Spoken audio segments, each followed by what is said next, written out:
अब एक व्यक्ति का विरोध करते करते मैं कांग्रेस की मानसिकता को समझ ही नहीं पाया कि आप एक व्यक्ति का विरोध करते करते आप ये तक भूल गए कि आप देश का अपमान करने लग गए।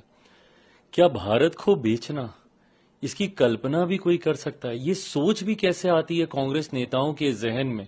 पर स्वाभाविक है, उन लोगों के जहन में सोच आ सकती है जिन्होंने पूरे देश को बंदी बनाने का काम किया हो इमरजेंसी देश में लगाकर।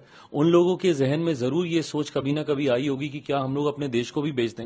ये वही लोग हैं जिनके कार्यकाल में एक से एक बड़े घोटाले इस देश ने देखे।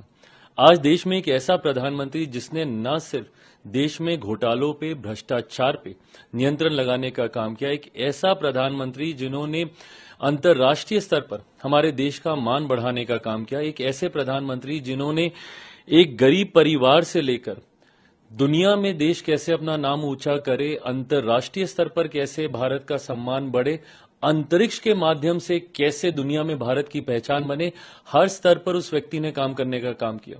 एक ऐसा व्यक्ति जिसने गांव में महिला के स्वास्थ्य की चिंता करके शौचालय तक की भी सोच रखी, तो वहीं अंतरिक्ष के माध्यम से देश को कैसे सुरक्षित रखा जाए, इसकी भी चिंता उस प्रधानमंत्री ने की। और उनके लिए अब इस तरीके की भाषा का आप इस्तेमाल कर रहे हैं।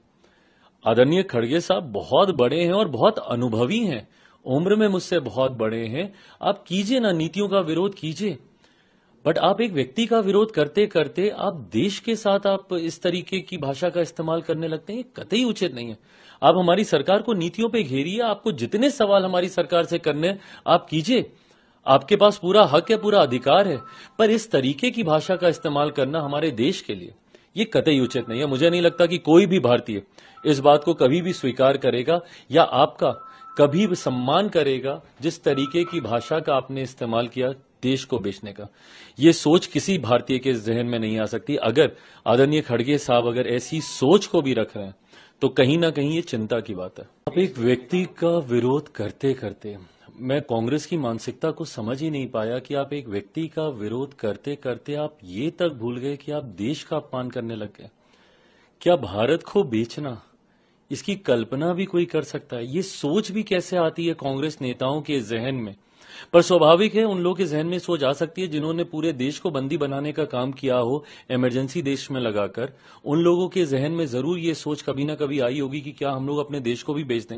ये वही लोग हैं जिनके कार्यकाल में एक से एक बड़े घोटाले इस देश ने देखे। आज देश में एक ऐसा प्रधानमंत्री जिसने न सिर्फ देश में घोटालों पे, भ्रष्टाचार पे नियंत्रण लगाने का काम किया, एक ऐसा प्रधानमंत्री जिन्होंने अंतर्राष्ट्रीय स्तर पर हमारे देश का मान बढ़ाने का काम किया, एक ऐसे प्रधानमंत्री जिन्होंने एक गरीब परिवार से लेकर दुनिया में देश कैसे अपना नाम ऊंचा करे, अंतर्राष्ट्रीय स्तर पर कैसे भारत का सम्मान बढ़े, अंतरिक्ष के माध्यम से कैसे दुनिया में भारत की पहचान बने, हर स्तर पर उस व्यक्ति ने काम करने का काम किया। एक ऐसा व्यक्ति जिसने गांव में महिला के स्वास्थ्य की चिंता करके शौचालय तक की भी सोच रखी, तो वहीं अंतरिक्ष के माध्यम से देश को कैसे सुरक्षित रखा जाए, इसकी भी चिंता उस प्रधानमंत्री ने की। और उनके लिए अब इस तरीके की भाषा का आप इस्तेमाल कर रहे हैं। आदरणीय खड़गे साहब बहुत बड़े हैं और बहुत अनुभवी हैं, उम्र में मुझसे बहुत बड़े हैं। आप कीजिए ना, नीतियों का विरोध कीजिए, बट आप एक व्यक्ति का विरोध करते करते आप देश के साथ आप इस तरीके की भाषा का इस्तेमाल करने लगते हैं। ये कतई उचित नहीं है। आप हमारी सरकार को नीतियों पे घेरिए, आपको जितने सवाल हमारी सरकार से करने हैं आप कीजिए, आपके पास पूरा हक है, पूरा अधिकार है। पर इस तरीके की भाषा का इस्तेमाल करना हमारे देश के लिए ये कतई उचित नहीं है। मुझे नहीं लगता कि कोई भी भारतीय इस बात को कभी भी स्वीकार करेगा या आपका कभी भी सम्मान करेगा जिस तरीके की भाषा का आपने इस्तेमाल किया देश को बेचने का।